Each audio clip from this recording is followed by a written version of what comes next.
Hello, I'm Graeme Laurie, Director of the Mason Institute here in Edinburgh Law School. I'm here today with Professor Barbara Prainsack from King's College London. We're here to discuss her new book with Lena Bukes called Solidarity, published soon by Cambridge University Press. Barbara, it seems that Solidarity has enjoyed a bit of a revival recently. Tell us why that is. I'm happy that you see it this way. It's also my perception that Solidarity is actually getting more attention, certainly in some places in Europe, and conceptually also in North America, I would say. We can only speculate as to what the reasons are, but the economic crisis and other challenges that concern us globally are very plausible explanation for that. So when we face problems and threats that affect all of us, and that tends to make people see similarities to each other and to use that phrase to recognize that we're in the same boat in one way or another, which is one of the central characteristics of solidarity versus other pro-social notions that such as altruism or sympathy or other notions that are used to explain why people do things for each other. So why did I say I'm happy that you see it this way? Because I think there's also a very strong resistance still in North America and other areas of the world, but also increasingly in Europe towards the notion of solidarity, which is seen as, well, in some areas it's associated with communist rule. So there's a historical, cultural reason for issues that people have with this term, and I think that's very understandable. But I believe also at a time when we live in a discursive hegemony that doesn't question anymore the need to monetize everything, competing values to organize our societies are seen as a threat or seen as something ahistorical, outdated, or romantic and superfluous. And I think that's a very dangerous development, because if we look at what societies flourish, it's usually not the societies that monetize everything, but it's societies that have social cohesion and what I would call solidarity. Okay, so that sounds wonderful as an ideal. Do you see solidarity as going beyond an ideal? Because often when we're faced times of threat and crisis, it pushes people apart, not together. So in what ways do you see solidarity operating in society when we're faced with the sorts of threats you're talking about? It forces us to be very specific about what we mean when we use this term solidarity. And one of the things that we have tried, Lena Bukes and I have tried to do in our work, but we try to see in the literature what characteristics that are unique to solidarity. That's the first thing. And the second thing is that we tried to render solidarity something that is not merely an ideal, but something that can also be used as a principle almost to guide the design of policy and practice. And rather than formulating this principle at the abstract level, we try to start with relatively modest steps, but I think important steps, namely to spell out what this would mean in concrete situations. And the situations and contexts that we discuss in our forthcoming book are organ donation, the governance of databases, and personalized healthcare. So those are only three among potentially unlimited cases where we can think how solidarity can help us to maybe unlock entrenched debates, even if it's merely in changing how we define a problem for policy, a problem for ethics, a problem for an economic problem. But in some cases, the solidarity framework can also suggest some solutions, or even deliver some solutions in showing us how we can organize things differently. So you're suggesting that your contribution is not just descriptive. It's not just about recognizing solidarity if and when it occurs, but it's also about helping us to understand its normative power and its analytical power as well. Absolutely. So our understanding of solidarity is very strongly influenced by practice epistemology, and following this, we understand solidarity as something that is first and foremost enacted. So it is not merely a principle. It is clearly not only a sentiment or a value. It's not only something that you can allude to or that you can feel, but it requires some practical manifestation. And in this form, solidarity is something that can be used descriptively to say we see practices here that meet the criteria of solidarity, how we define it. Mm-hmm. So people recognize some similarity with others in a relevant respect, and the recognition of this similarity becomes or gives rise to action, to supporting other people. We can say that we recognize solidarity when we see it, but we can also, our concept also enables us to say that we can create situations that lend themselves, that are conducive to giving rise to solidaristic action if institutions are designed in a particular way. Okay, let's take one of your examples then. Something that's of interest to us here in the Mason Institute, health resources, databases, linkage information, sort of encouraging people to become involved in human health research. What's one of your case studies? Could you talk and walk us through that example and how your analytical framing of solidarity helps us to see what's going on and also how we might organize it better? In our working definition of solidarity, we speak of people recognizing similarity with others in a relevant respect, and this recognition giving rise to solidaristic practice. So what we mean by this, and I think this is very important to emphasize also in response to what would be my answer to this question, as part of the answer to this question, is that it is subjective but not arbitrary what we see, what we recognize as a similarity in a relevant respect. Mm-hmm. So what I mean by this is that political discourse and the institutional polity is very important in shaping what I see, in shaping what I recognize as similarity. Let's take the refugee crisis in Europe. To put it very, very generally, in the first phase, there was a lot of civil society response, people helping refugees from Syria and other areas, because what was very clear when you listen to those people is what they saw was something that they recognized in themselves. Maybe an experience of having had to run away from something, the fear of conflict and war, the fear of not being physically safe, of being separated from your family, and so on. So it was this recognition that gave rise to action, according to what people said. And then the tide turned. I can see the public discourse changed. Of course, there were events that gave rise to that. When people started to see, more and more people started to see what separates us from them. So rather than the common vulnerability and the common fear of war, conflict, and violence was for some people replaced by foregrounding of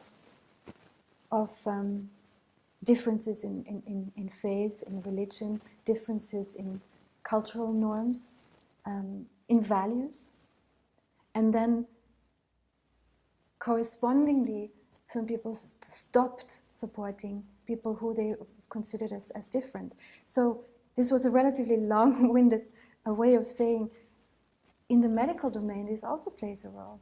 And when people decide to donate time, effort, data, money to something that won't benefit them and their families immediately, but it might benefit somebody further down the line, it might benefit society. And we hear that a lot in empirical research, that this is a very important driver for people to to support others in the widest sense of the word, in the medical domain, then what those people see and what we all see as things we share in common is also subjective but not arbitrary. It is shaped by what we read in the media. If I'm always reading about people who overeat and how much they cost the healthcare system, I will see people who have a higher BMI than I do as different, whereas there are millions of things that I have in common with them. And that is quite important in shaping people's willingness to accept some costs. If the cost is, for example, the risk for my data to be re-identified and the possibility of some harm occurring on the basis of that. But I will be more willing if I see similarities with others. So that's the first part of the answer. The second part of the answer, and that's an equally important one, is that a solidaristic framework also supposes that when people are willing to accept some costs to support others, they must not be left alone when something goes wrong. So a very, very important strand in our work, in Alena Büchs and my work on solidarity, is harm mitigation. And the creation of, in the widest sense, institutions that are trustworthy. And again, this is also where your work is really important in spelling out how institutions can be trustworthy. And part of this trustworthiness, so I think we should speak more of trustworthiness and not so much of trust, because trust is something that people are seen as owing to institutions, but I think institutions owe trustworthiness to us.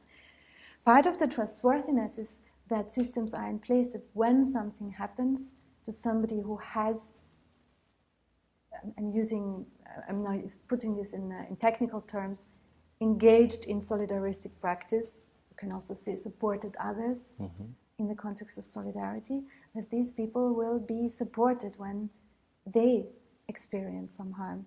And there are many manifestations of this. Solidaristic healthcare in the form of universal, affordable healthcare is one manifestation, it's one example. But also harm mitigation funds for data use, as we put forward in our work, is one example for how legal systems and legal claims can be complemented by something that is part of a civil society almost, or of an institutional governance system that will provide support to people as it is needed when harm emerges out of solidaristic action. At the interpersonal level, when people practice solidarity between in neighborhoods or just between two people, then the trust and trustworthiness is much more embedded in the relationship anyway. So then the institutional dimension is a different role and different place, I think. I'm very struck by the groundedness of your concept of solidarity in this idea of enacted practices, but also the costs. The costs for individuals in exercising their autonomy, for example, allowing people to have access to their records or donating tissue or organs, etc. But also, it sounds from what you're saying, the recognition of the relevant institutions of those costs. Yeah. Because there may not be harms necessarily involved, but even just mechanisms that recognize that individuals are bearing costs through such exercises of their autonomy promotes a relationship that's more akin to a solidaristic relationship, if I understand you correctly. Absolutely. It enables, or it makes it more likely that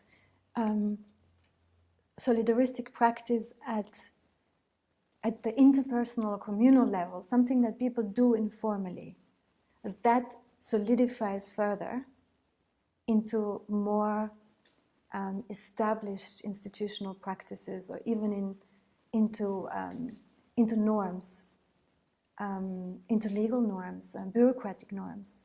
So if we have those trustworthy institutions that recognize, as exactly as you say, that recognize that solidaristic practice entails always some kind of cost that people accept to help others. A concrete example of how solidarity can guide policy in practice would be the use of people's health data. Recently, we've had discussions about whether private companies, large private companies such as Google, should have access to NHS data, for example. And what a lot of people emphasized in this debate was the questionable nature of informed consent in this case. But I think it goes beyond that. The question is also one about public benefits. And solidarity, first of all, helps us to accept or to see that people, by allowing others to use their health data, are accepting a cost. They're accepting a risk that their data will be used in ways that they didn't want to be used, that their de-identified data may be re-identified, and that some harm may occur on the basis of that. So, given that this is a cost that people accept to allow others to use their data, then what would be a reasonable benefit? So a reasonable benefit would clearly not be only that private companies make profits, but a reasonable benefit would be that there is some public benefit as well. So the first thing that the solidarity-based perspective does in this regard is to make us ask the question about public benefits. And in terms of guiding policy, it would then say that, it would then indicate that data use that is in the public interest, meaning that it will lead to public benefits without causing significant harm for individuals or groups at the same time, is something that law and policy should support. And this could be by, for example, making it easier for some data to be used to create public benefits. We know that lots of people, patients, non-patients, would like the data to be used, and institutions are currently not able to do this because of laws and regulations that make it practically or legally impossible. In the American context, HIPAA is one example. We have similar examples in Europe as well. So making it easier for data to be used to create public benefits would be one practical implication of the solidarity-based framework. Another one is how we govern the process of people agreeing for their data to be used. And here solidarity does not say anything in the public interest is okay, so just take whatever you want from anyone. But it is very important that people decide to engage in solidaristic practice. For example, by saying, yes, I opt into a system where using good governance methods, my data are being used in a prudent and solidaristic manner. And if something goes wrong, I will be supported. That is a very important element of solidarity as well, that given that people accept some costs to support others, hereby allowing people to use their data, that when something goes wrong, when actual harm occurs, those people are not left alone. That's really interesting because we see, certainly in medical law, many examples of what might be called a sort of polarization between sort of increasing respect for individuals' autonomy and the right to do what you think you want to do or not to share the data, not to allow people to have access, and public interest claims that are almost set up in opposition to each other. And I think what you're suggesting with solidarity is that it doesn't have to be that way. That solidarity actually allows us to recognize that exercising one's autonomy when it comes at a cost needs to be recognized from a public institutional perspective, and there's almost a symbiotic relationship between the two rather than a polarization between the two. Yes. In the context where public interest is or aims at creating public benefits, that is definitely the case. It means that institutions need to think about how to be trustworthy so that people actually want to accept certain costs to support others, because in a context where there are untrustworthy institutions, even the nicest people will probably not be willing to do much to support others because they are afraid of the consequences. So it is also a relational concept, solidarity, between the collective level and the personal level. An important underpinning of this is also an understanding of autonomy that is personal but not individualistic. So a lot of the critique of the emphasis, or some people call it the obsession with autonomy, is, I don't think it's a critique of autonomy as an idea, but it's a critique of a particular Western understanding that is based on a notion of a person that is seen as an individual, an independent, bounded entity that is a rational chooser. Mm-hmm.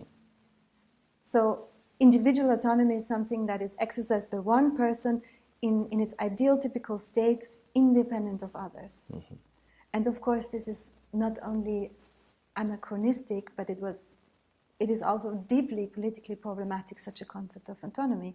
If we embrace a more relational understanding of autonomy, where we say that obviously in the medical domain, this is very, very immediately relevant, the person whose body is being cut into, or the person whose body the data come from, the person needs to consent. But this person's relations to her human and natural and artifactual environments also shape and constitute this person's subjectivity and this person's interests.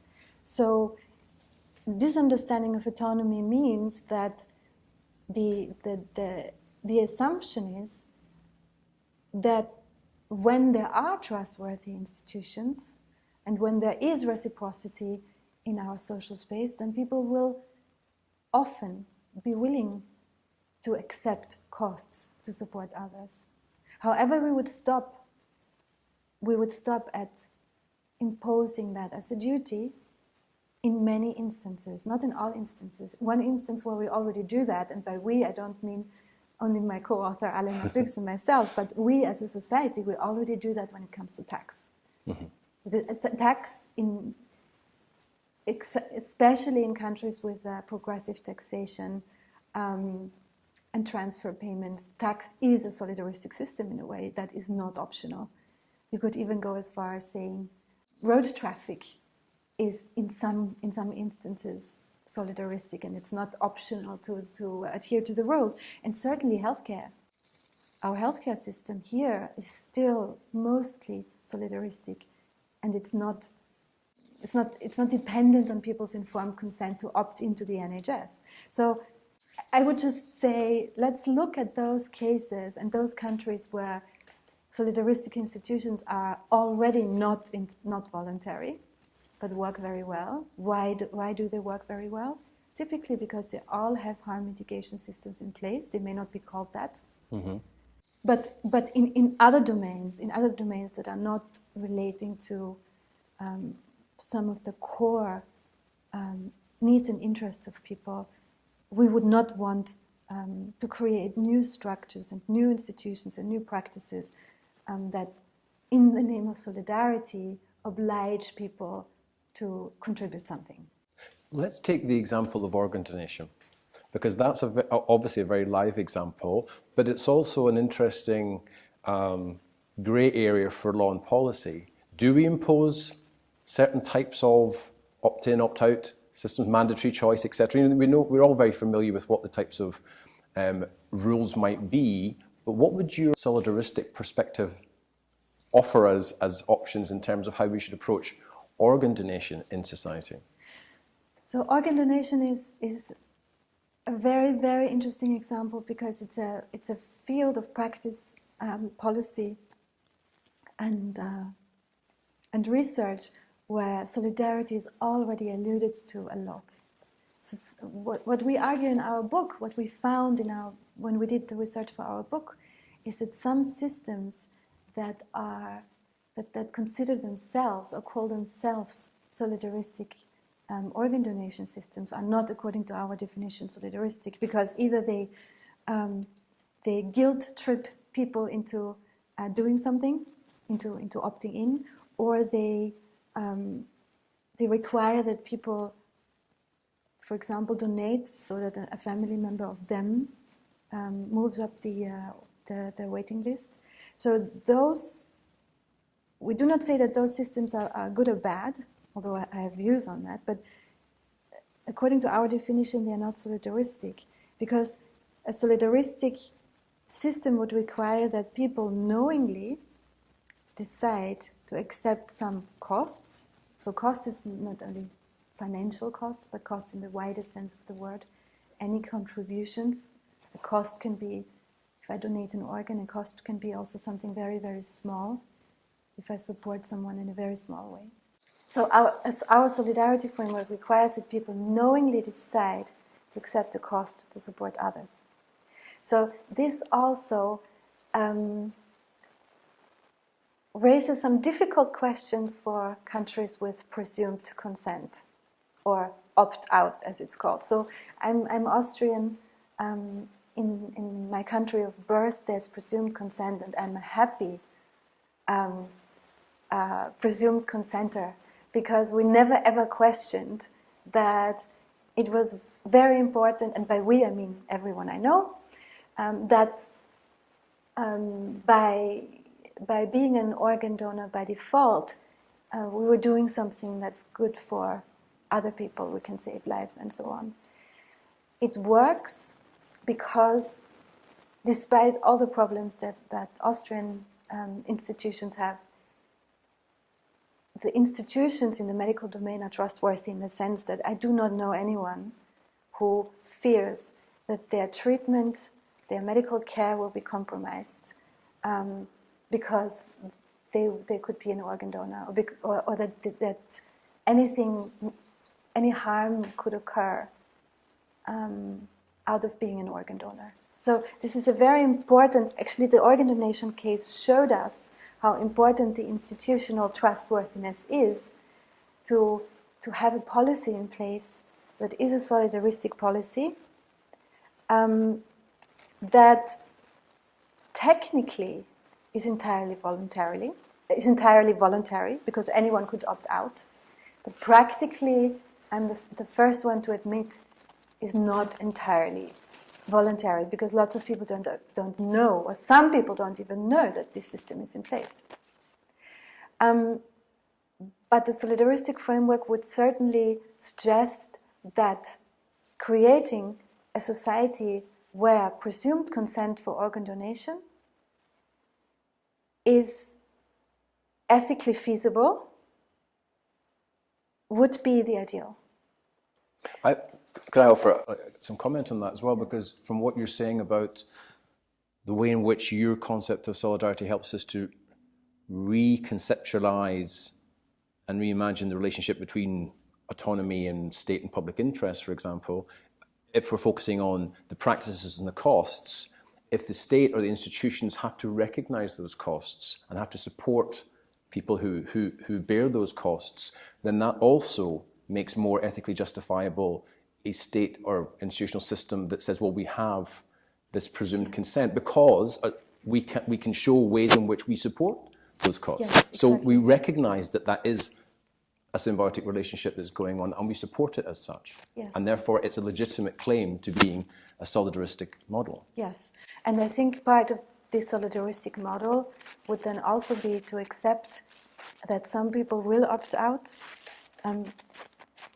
almost exclusively on religious grounds, which I think we should respect. And I think that a solidaristic framework then also requires us to not treat people who opt out differently. I think if I recognize similarity with a person who has strong beliefs, because I also have some strong beliefs, then I could not support, and a solidaristic framework in this case could not support a solution where people are being penalized for opting out on religious grounds.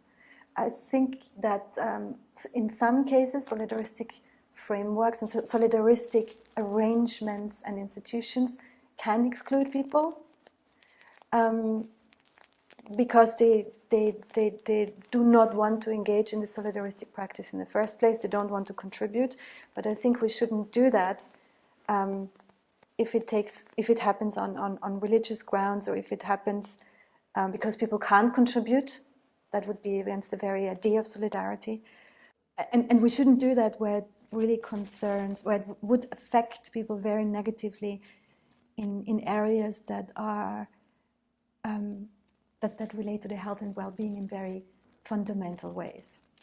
So I think this is another layer, an institutional layer of solidarity, where we need to consider what happens to those who are excluded.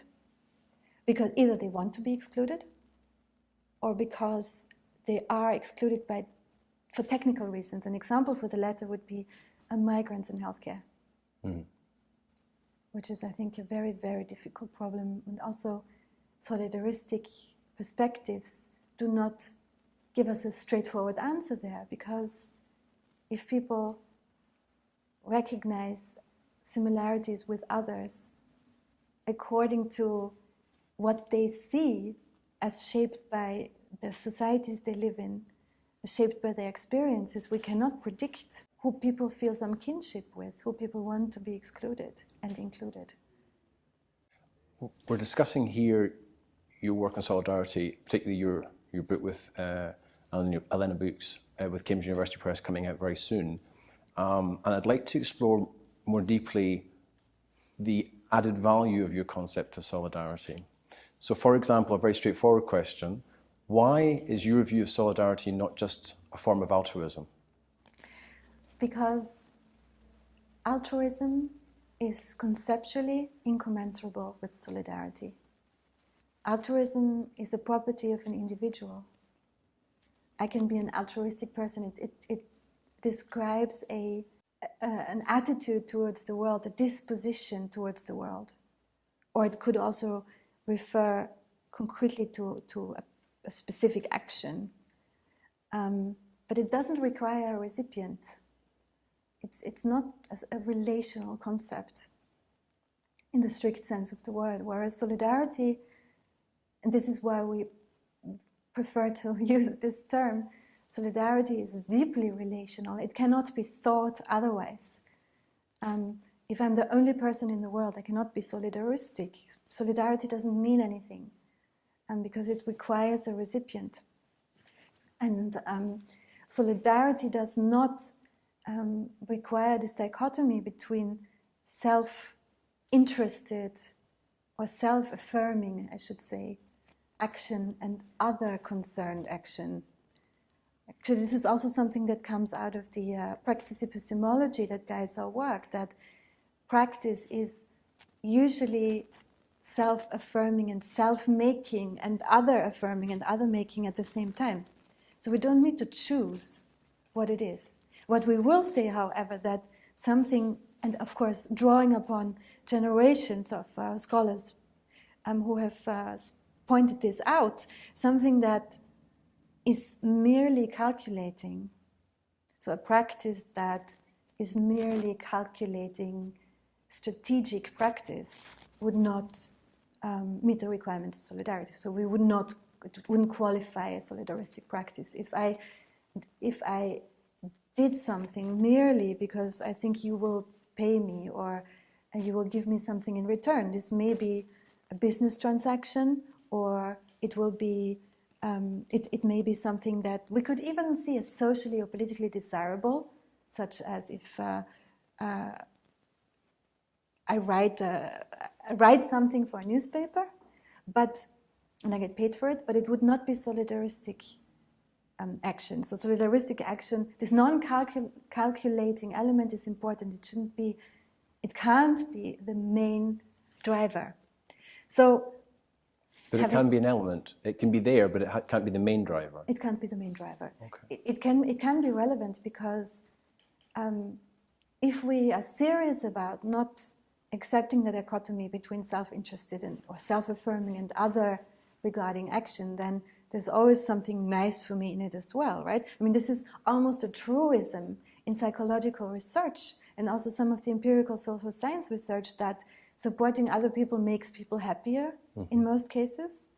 So saying that my joy or the satisfaction I get out of helping somebody else detracts from the value of what I'm doing would be rather odd, I believe. So solidarity saves us having to deal with those things, because solidarity always assumes that any type of practice includes both in different configurations, self-affirming and other regarding action and motivation. That leads to my next question. Many people who are watching this will be familiar with Durkheim's approach to solidarity, and that is often seen as being othering. You and I bond because we're not that, we're not them. How does your view of solidarity reflect or not reflect Durkheim's perspective to that extent? So Durkheim has, of course, been probably the most influential work on solidarity for anyone working on it. And Durkheim's work has been very, very influential also for us. The emphasis in his work on cohesion despite difference, if I can call it that, so in his evolutionary understanding of how societies have developed, he emphasizes that at the end, despite difference, despite societies having undergone a greater division of labor and pluralization, people are still bound to each other because they depend on each other. Durkheim's focus on difference is a similar way of saying what we say in other words.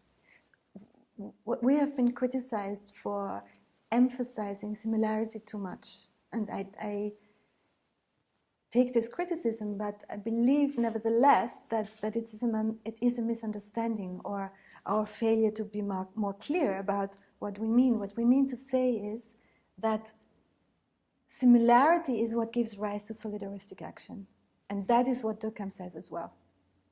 Similarity despite difference gives rise to solidaristic action. There are many differences between us. There are also many similarities. If something that we share in common, that I recognize as something we share in common, gives rise to my supporting you, assuming that there are no other thicker things going on, such as people are being friends, then that would be solidarity subsidiary to that. But assuming that between two strangers, despite all the differences that are inevitably there, the similarities that one of them at least recognizes gives rise to action, and that makes solidarity. And there's a descriptive, analytic, and a normative content in that. The descriptive analytic is to say we shouldn't just call everything that we like solidarity, but let's look at whether it is really this recognition of similarity and this acceptance of a certain cost that is involved in a practice. Then it's solidarity. Otherwise, it's something else. But normatively, it says something about what kind of debates and discourses and, again, institutions we can create that help people see those similarities.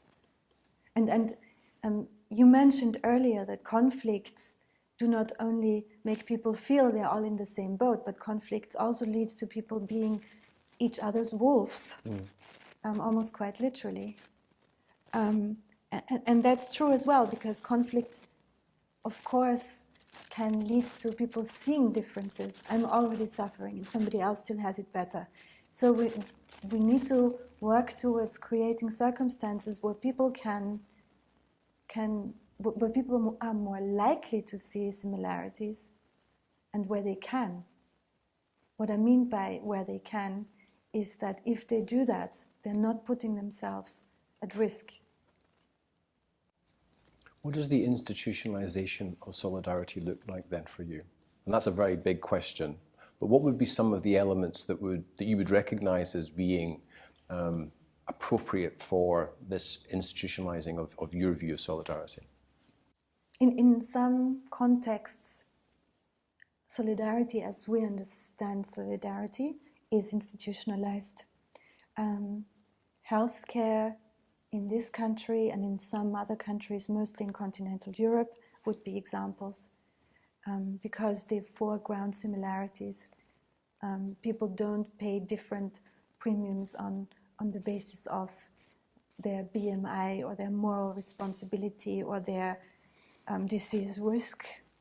So this is already a solidaristic framework where it is assumed that citizens say, I'm accepting some costs, namely that I pay more than I get out of, to support others.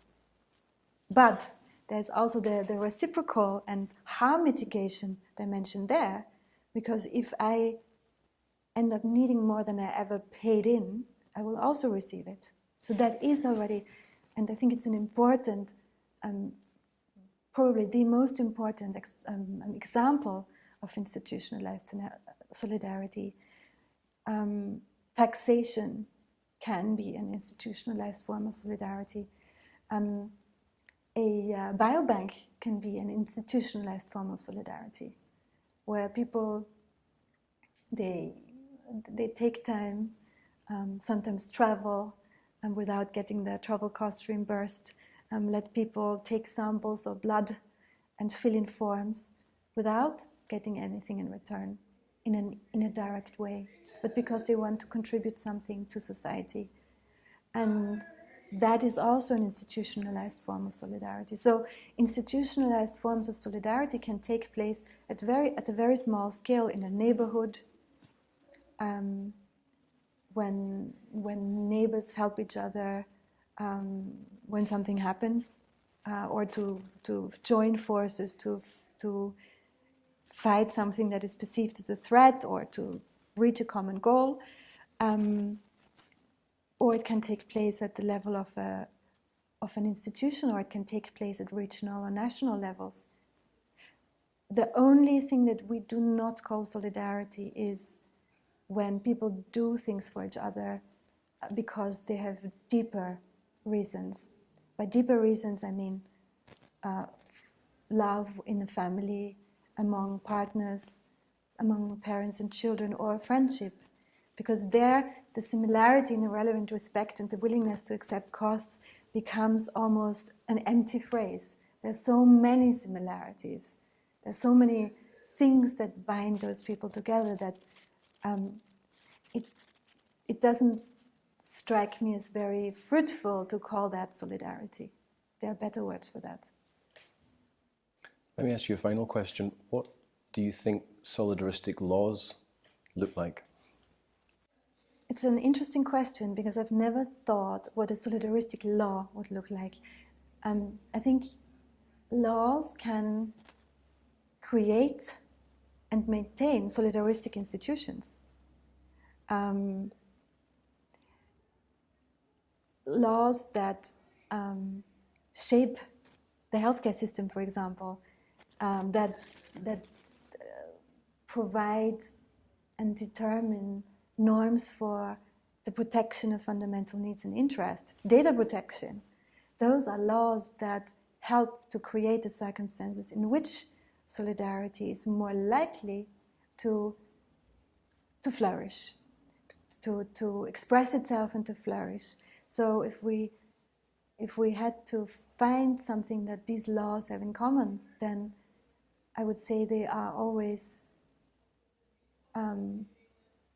cognizant of the costs that people accept to support others, if it's relevant in that particular context.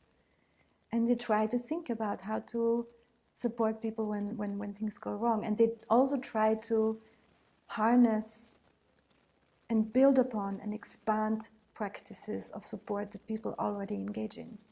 And especially in healthcare, if we look at what things are people already doing for each other in the informal care sector, for example, I think there is some room for law to harness that and to make it easier for people to do that and be protected to protect it and recognized in doing that. Do you think that there are solidaristic laws? I agree with very much what you said there about law being facilitative. The way I see law working best in this context is as a facilitative architecture. It can and it ought to provide an environment in which solidaristic practice can be protected and supported. But I think going beyond that, often, particularly in the health context and the health research contexts, that trying to prescribe behaviours is ill-fated. And a good example of that would be the Care.Data initiative in England, where they passed a law saying it was in the public interest that data should be used in certain ways. And undoubtedly there are strong public interest arguments, but I think what was missing from that particular initiative was exactly the kind of analysis that you're offering, which is the idea that the institutions, state or otherwise, supported by law, need to recognise the costs that individual citizens are bearing in promoting public interest. And if we don't have mechanisms to support those costs, then I think those initiatives are doomed to fail. Yeah. So therefore, for me, law has a role to play, but it's in that looser architectural way rather than something that's much more prescriptive and hard.